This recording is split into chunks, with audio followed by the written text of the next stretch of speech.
दूध में शक्कर और शक्कर में भी असली केसर मिलाया जाए तो वह जो सुगंध आता है, वह सुगंध इस कार्यक्रम को मेरे नजर में आ रहा है। और इसलिए मैं फिर एक बार धन्यवाद देता हूं।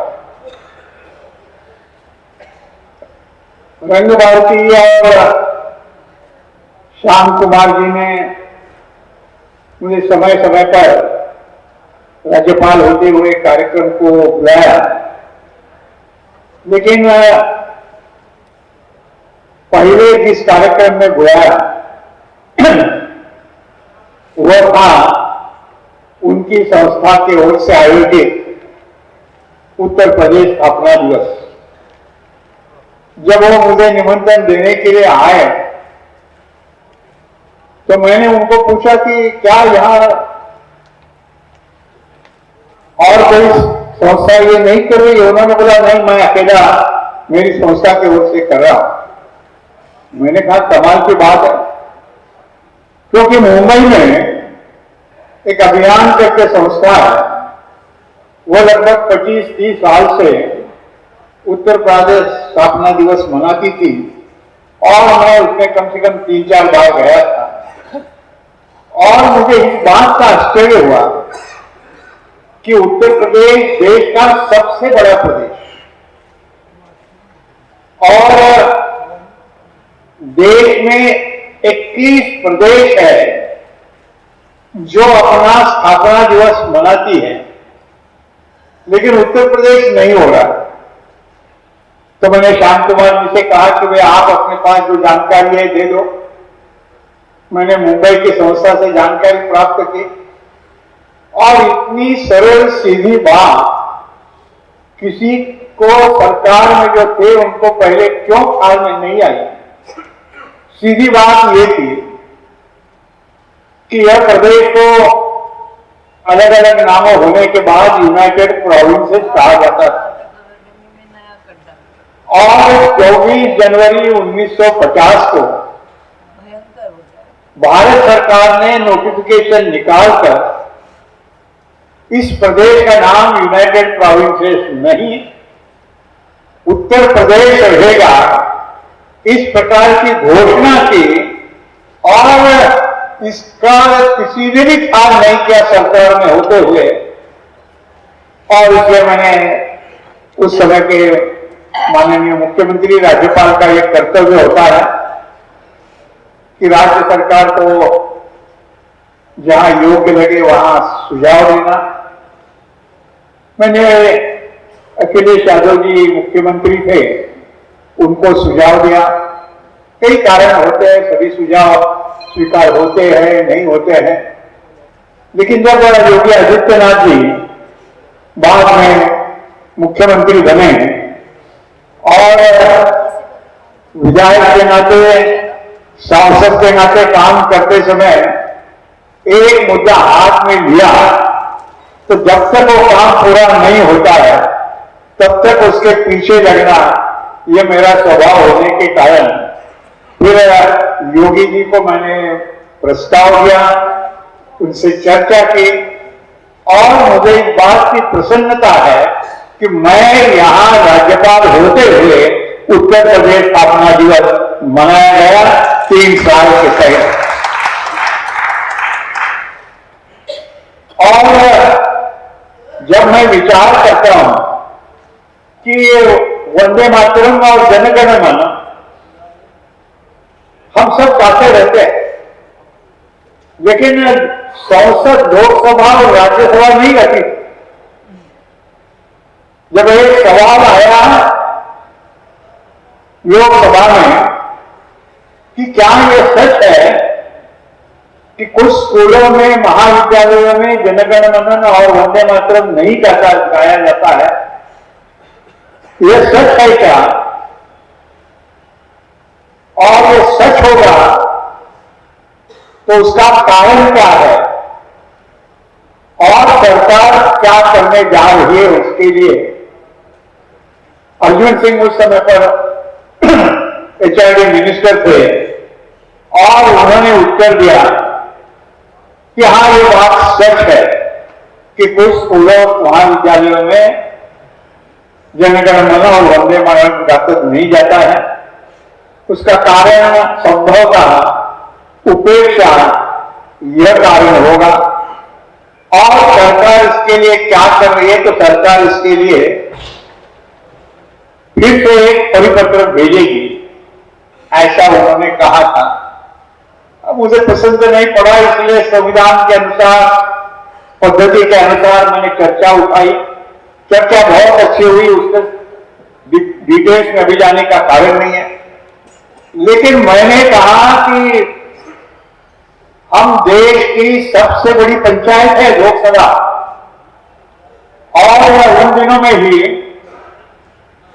आज के वैसे इतने इलेक्ट्रॉनिक मीडिया उस समय पर नहीं, केवल दूरदर्शन पर प्रश्नोत्तर टास्क जो होता है, क्वेश्चन आंसर, वो दिखाया जाता था।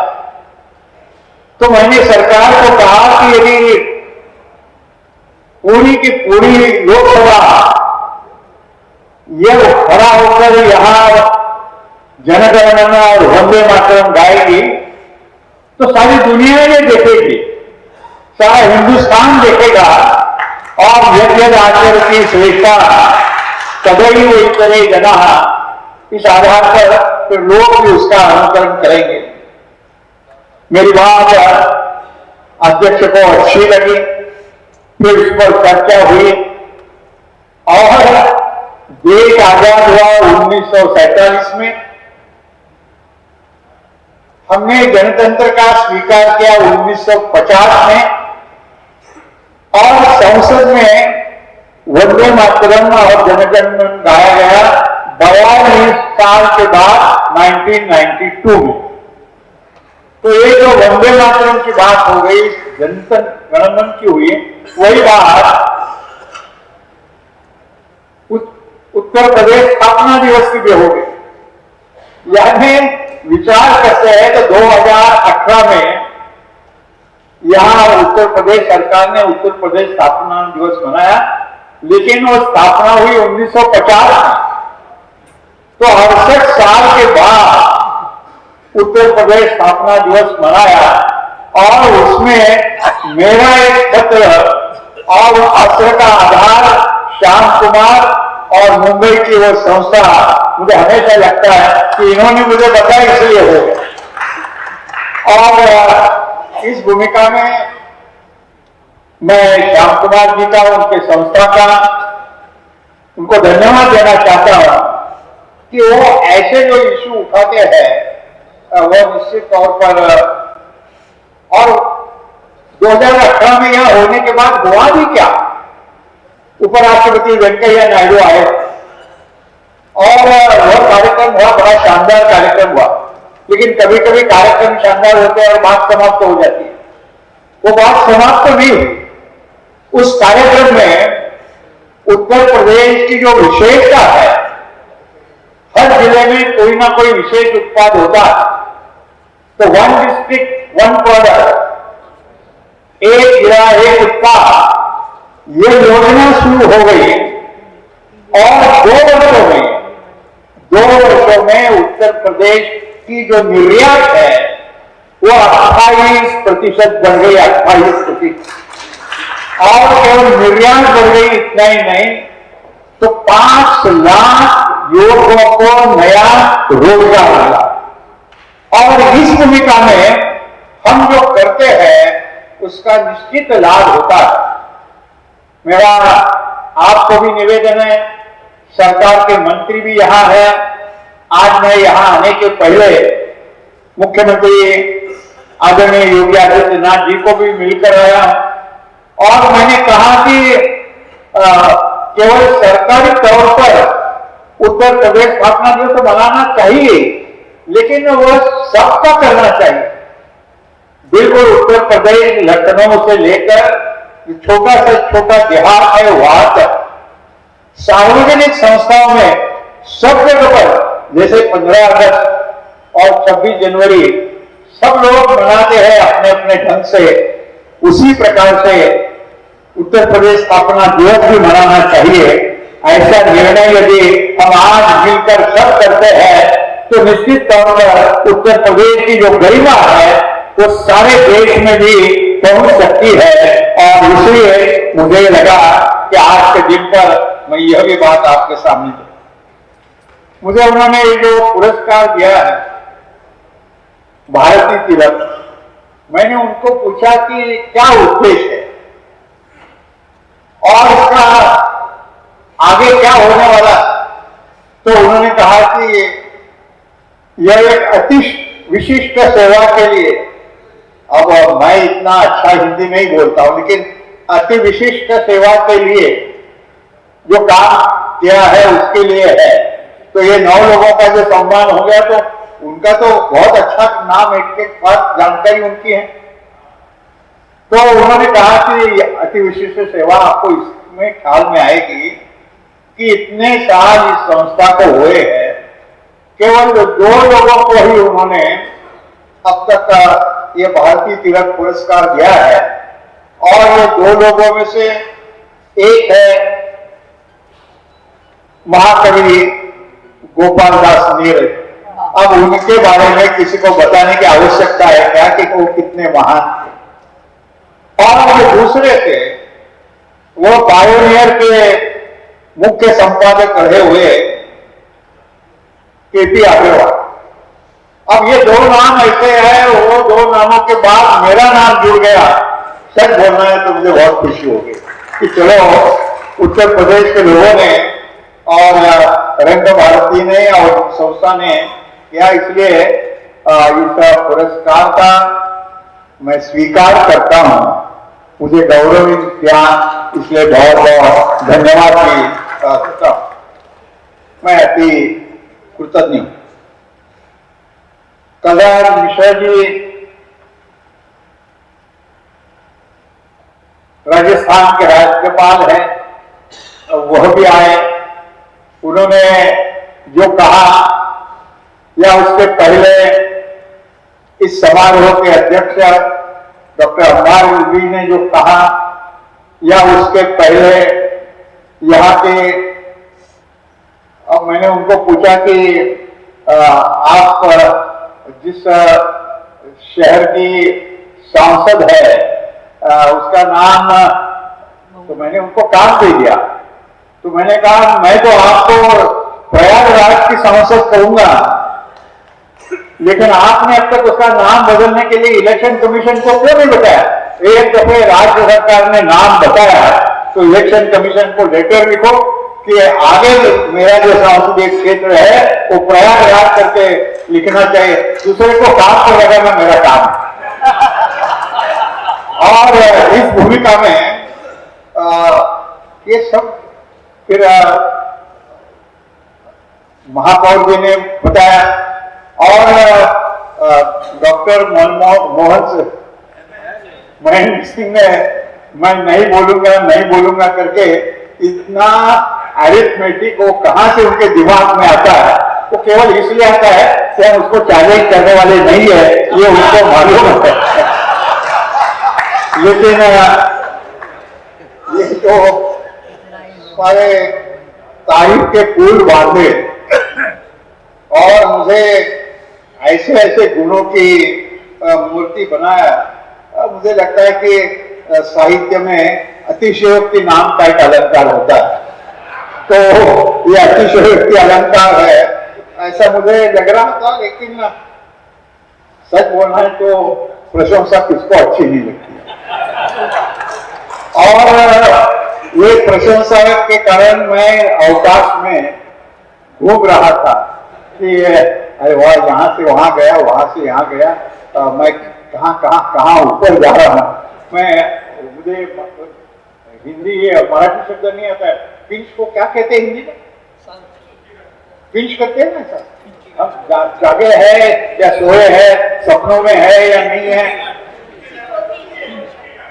छुट्टी का जो भी है आप बात समझ गए। तो मैं वहां बैठे बैठे पिंच कर रहा था कि भाई मैं यहाँ सुन रहा हूँ या सपने में हूँ। ऐसी बात आप लोगों ने जिस प्यार से की इसके लिए मैं बहुत बहुत कृतज्ञ। राज्यपाल के नाते मैं हर साल कार्यवृत्त प्रकाशित करता था और 5 साल किया। ये मेरी जो आदत है वो मेरी आदत 1978 से, कलरा जी ने उल्लेख किया कि मैं विधायक था। मैं पहले दफे विधायक बन गया 1978। मुंबई में मैं 3 बार विधायक था और विधायक बनने के बाद मैं हर साल किया हुआ काम का कार्यवृत्त जवाबदेही के रूप में मतदाताओं को देता था। फिर मैं लोकसभा में चुनकर गया। लोकसभा में तो मैं 5 बार देश की आर्थिक राजधानी मुंबई से 5 बार लोकसभा का सदस्य रहा। मैं आपको मेरी चुकी भी मैं भी कहता हूं ना, क्यों आपको जानकारी तो हो जाएगी। मुंबई में देश की आर्थिक राजधानी होते हुए मुंबई में कोई भी आज तक 2 समय से अधिक लोकसभा का सदस्य नहीं बना है। बनाया है तो केवल राम नाईक ही बना है। 5 बार मैं सदस्य बना। तो मैं कार्यवृत्त को उस समय पर भी देता था। वही मैंने सोचा, राज्यपाल से अपेक्षित नहीं था ऐसा एक काम क्या, उसकी भी चर्चा मैं सोचता था कि कम से कम एक पॉइंट तो मुझे बोलने के लिए छोड़ देंगे कि भाई मैंने ये किया है, ऐसा मैं आपको कहूं। लेकिन हर एक ने उसका भी उल्लेख किया, चरैवती चरैवती। मैंने जो संस्मरणों का ग्रंथ लिखा, लेकिन मुझे ऐसा लगता है कि आप इस प्रकार के सुविद्य लोग यहाँ पर है, तो चरैवती का थोड़ा इतिहास भी मैं आपको बताता हूँ। महाराष्ट्र में सकाल करके एक 80 साल प्रतिष्ठित दैनिक है मराठी का, और लगभग प्रत्येक जिला में से, जैसे यहाँ जागरण हो, अमर उजाला हो, कई एडिशंस निकलती है, ऐसे उसकी कई एडिशंस निकलती है। उनके संपादक का मुझे फोन आया कि भाई अभी आप राज्यपाल बन गए हैं तो आप अपने संस्मरण लिखे। और उन्होंने मुझे ये भी कहा कि भाई और 3 लोगों ने संस्मरण लिखने के लिए हाँ कहा। और उन्होंने फिर पार्टी का नाम लेना शुरू किया। उन्होंने कहा कि कांग्रेस के सुशील कुमार शिंदे है, उन्होंने लिखने का मान्य किया है संस्मरण। सुशील कुमार शिंदे यानी महाराष्ट्र के मुख्यमंत्री थे, केंद्र में गृह मंत्री थे, बाद में आंध्र प्रदेश के राज्यपाल भी थे। दूसरा नाम उन्होंने लिया शिवसेना के मनोहर जोशी, वह भी महाराष्ट्र के मुख्यमंत्री थे, केंद्र में लोकसभा के अध्यक्ष थे, उन्होंने भी लिखने का मान लिया। और तीसरा नाम उन्होंने बताया राष्ट्रवादी कांग्रेस पार्टी के अध्यक्ष, आजकल बहुत अखबारों में भी आते हैं, शरद पवार, वह भी महाराष्ट्र के मुख्यमंत्री थे, केंद्र में कृषि मंत्री थे, रक्षा मंत्री थे। इन्होंने तीनों ने लिखा है और आप भाजपा की ओर से लिखो। तो मैंने कहा मैं नहीं लिखूंगा। बोले क्यों, गुस्से में आए क्या? मैंने हाँ, गुस्से में मैं इसलिए आया हूं कि मैं अभी राज्यपाल हूं, ये आपको मालूम है, और कोई राज्यपाल की शपथ लेता है तो उसके पहले पार्टी की सदस्यता का इस्तीफा देता है और फिर वो राज्यपाल बनता है। वो मैंने किया है, ये आप संपादक है, आपको मालूम है, और फिर आप मुझे भाजपा का करके लिखने के लिए बताते। फिर उन्होंने कहा नहीं नहीं ऐसा नहीं है, मैंने खाली आपको नाम लिया, लेकिन आप ये तीनों में से उम्र से बड़े हैं और आप नहीं लिखेंगे तो लोगों को लगेगा कि बराबर नहीं, बैलेंस बराबर नहीं किया है हमारे अखबार में। तो मैंने कहा कि भैया लिखूंगा, और मेरा तर्क ये है कि मैं संस्मरण लिखना है तो पुरानी बातें आएगी, और पुरानी बातें आएगी तो मुझे कोई, लेकिन आप राज्यपाल के बारे में सोचते समय जरा पार्टी बाजू में रखते हैं तो अच्छा होगा। लेकिन फिर उसमें यह शुरू हो गया कि एक रविवार को शरद पवार और मनोहर जोशी के साहित्यिक पृष्ठ जो होता है उसमें संस्मरण आते थे, और बाद के रविवार को सुशील कुमार शिंदे का और मेरा आता था। 15 दिन में एक आर्टिकल, तो ऐसे 27 आर्टिकल एक साल में हुए और लोगों का रिस्पांस अच्छा रहा। और आप जानते हैं कि साप्ताहिक है तो साप्ताहिक की जिंदगी ज्यादा से ज्यादा सप्ताह होती है, तो ये सब लेख के एक पुस्तक बनाएंगे तो अच्छा होगा। पुस्तक बन गया, प्रकाशक भी खुद होकर आगे आया, मतलब मैं करने के लिए तैयार हूं। उन्होंने मराठी का छाप लिया और लोगों ने उसका तो क्या फिर सकार में आता था, लेकिन मुंबई महाराष्ट्र में भी मराठी भाषी लोग बहुत है और अखबार भी बहुत है, तो इसलिए पुस्तक का भी स्वीकार बहुत अच्छे ढंग से हुआ। लेकिन जैसा मैंने कहा कि मुंबई में देश के सभी गांवों के लोग आते हैं और अलग अलग भाषा भी बोलते रहते हैं, तो पहले 4 भाषाओं में उसका अनुवाद हुआ, हिंदी, गुजराती, अंग्रेजी और उर्दू। और उस समय के राष्ट्रपति प्रणब मुखर्जी के हाथों से राष्ट्रपति भवन में वो कार्यक्रम हो गया, तो 1 और 4 पास हो गया। फिर अभी के जो राष्ट्रपति है उनके हाथों से संस्कृत का हो गया, 6 हो गए, फिर 7 सिंधी, 8 असमिया, 9 अरेबिक, 10 फारसी और 11 जर्मन।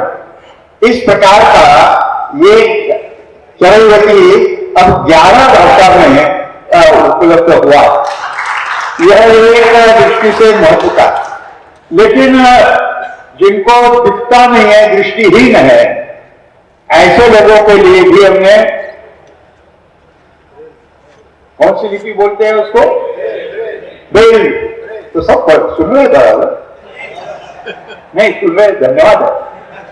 तो ब्रेल लिपि में हिंदी, मराठी और अंग्रेजी में हुआ, तो 11 और 3 14 और 3 भाषाओं में अभी चल रहा है। वो 3 भाषाएं हैं नेपाली, कश्मीरी और तमिल।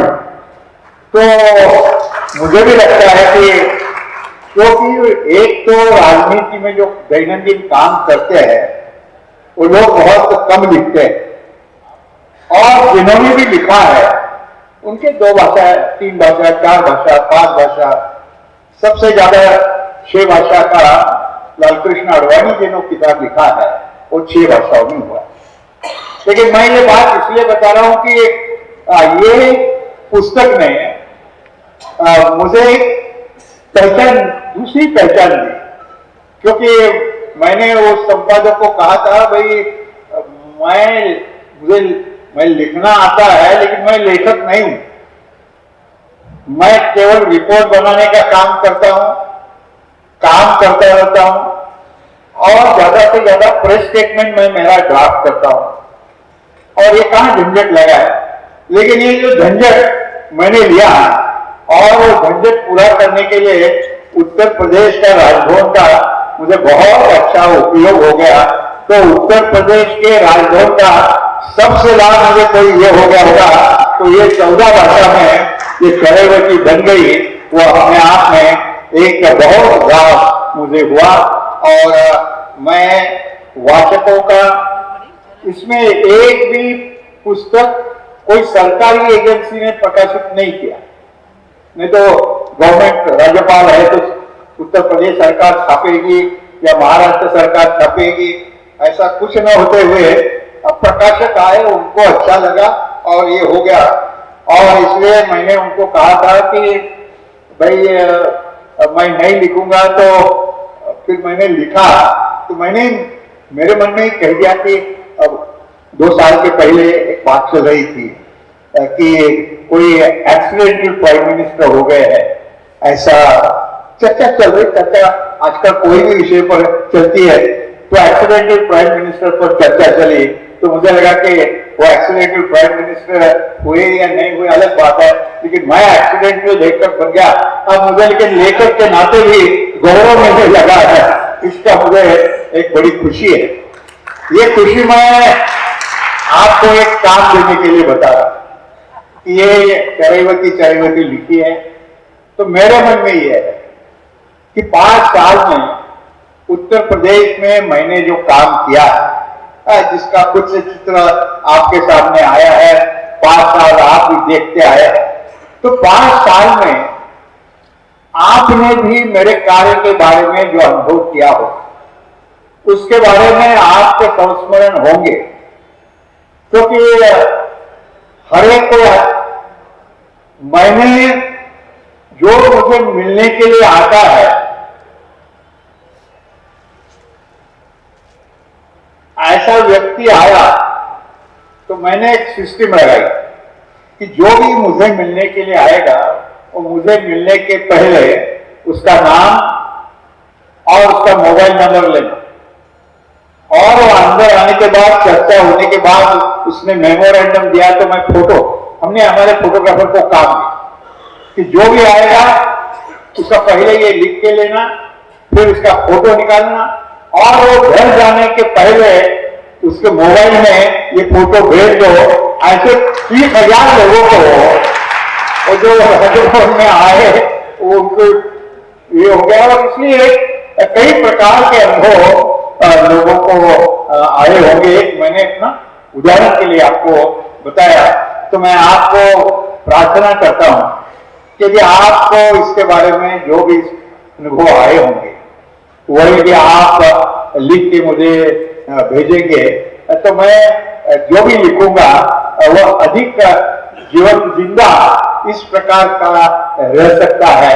तो आप कृपा करके आपके जो भी अनुभव होंगे, जो अनुभव के बारे में किताब में आने चाहिए, और इस भूमिका में मैंने चरैवती दो क्रमांक देकर लिखने का तय किया है। मेरा ईमेल सामान्यतः आप सबको मालूम है, और मेरा ईमेल भी आसान है, मैं आसानी से काम करने वाला हूं, तो लिखने में बहुत हुआ, तो मैंने मेरी ईमेल तो इतनी आसान रखी,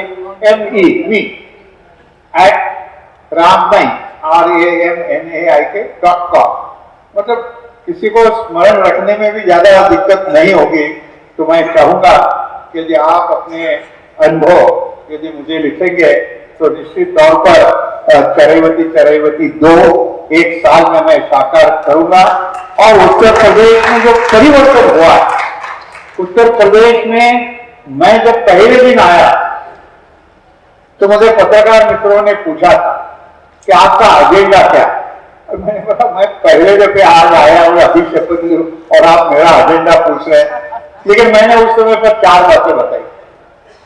पहली बात ये बताई थी कि मैं उत्तर प्रदेश को, सब लोग प्रश्न प्रदेश करके देख रहे हैं, तो उत्तर प्रदेश को मैं केंद्र सरकार और राज्य सरकार का सेतु बनकर काम करूंगा। दूसरा, मैंने कहा था कि मैं राजभवन के दरवाजे सब लोगों के खुला रखूंगा। तीसरा, मैंने कहा था कि उत्तर प्रदेश के यूनिवर्सिटी के, कुछ यूनिवर्सिटी के डिग्री को बाजार में कीमत नहीं है।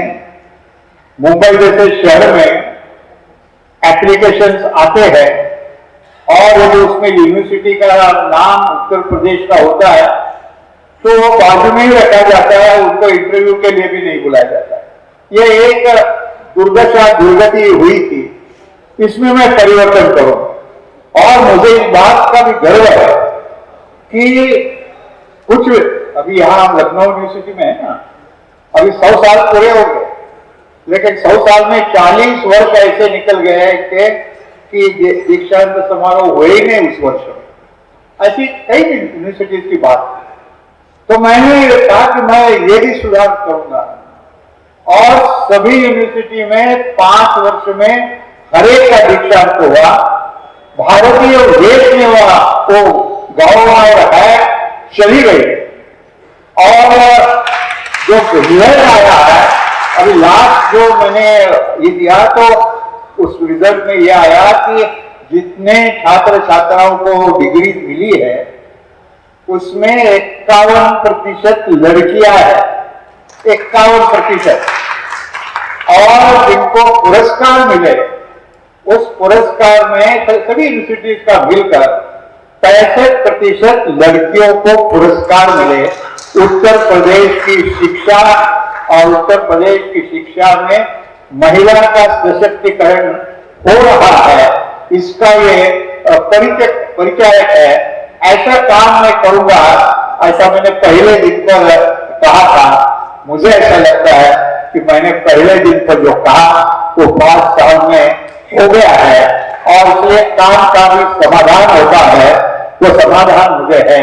लेकिन आप लोगों ने आपका स्टैंड उस पर लगाने के कारण मैं वास्तव में अभिभूत हूं, और फिर एक दफे आपको मैं धन्यवाद देता हूं और चाहता हूं कि जो मेरे चरैवती का संदेश है, हम जानते हैं, और मैं ये भाषण भी उस संदेश से ही समाप्त कर रहा हूं। चरैवती का अर्थ है चलते रहो। मेरी उम्र केवल 85 है। 85 के ऊपर के यहाँ कितने लोग?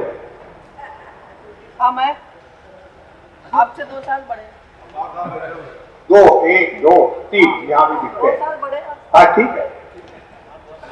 तो ये चरैवती का जो संदेश है वो मेरे लिए भी लागू होता है, और इसलिए अब 85 सब हिसाब कितना सेकंड है गिना है ना उन्होंने, तो और मुझे काम करना है, और मुझे काम यदि करना है तो वो श्लोक मुझे भी ये काम में रखना है और आपको भी बताना है। जीवन में सफलता आनंद प्राप्त करना है तो सतत क्रियाशील रहना चाहिए, और ये क्रियाशील का अर्थ है चरैवती मतलब चलते रहो। ये संस्कृत और पुस्तका संस्कृत के पंडित यहाँ है, उन्होंने भी संस्कृत में मेरे किताब का भाषांतर होने के बाद बहुत मदद की मुझे। और पहला श्लोक ये कहता है, संस्कृत का ग्रंथ है ऐतरेय ब्राह्मण करके 4000 साल से अधिक पुराना ग्रंथ है। वो पहला श्लोक इंद्र राजा को बताता है राजा ने कैसा व्यवहार करना चाहिए। तो वो श्लोक 2 श्लोक है, उसमें पहला श्लोक ये बताता है कि जो बैठा है उसका भाग्य भी बैठ जाता है, जो सोया है उसका भाग्य भी सो जाता है, जो खड़ा हो गया उसका भाग्य भी खड़ा होता है, लेकिन जो चलता है उसका ही भाग्य चलता है। और इसलिए चलते रहो।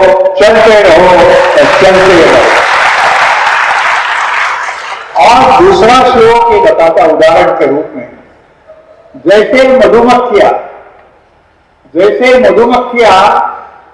एक फूल से उड़कर दूसरे फूल पर जाती है और शहद मध इकट्ठा करती है, या जैसे पक्षी एक पेड़ से उड़कर दूसरे पेड़ पर जाते हैं और मीठे मीठे फल खाते रहते हैं, या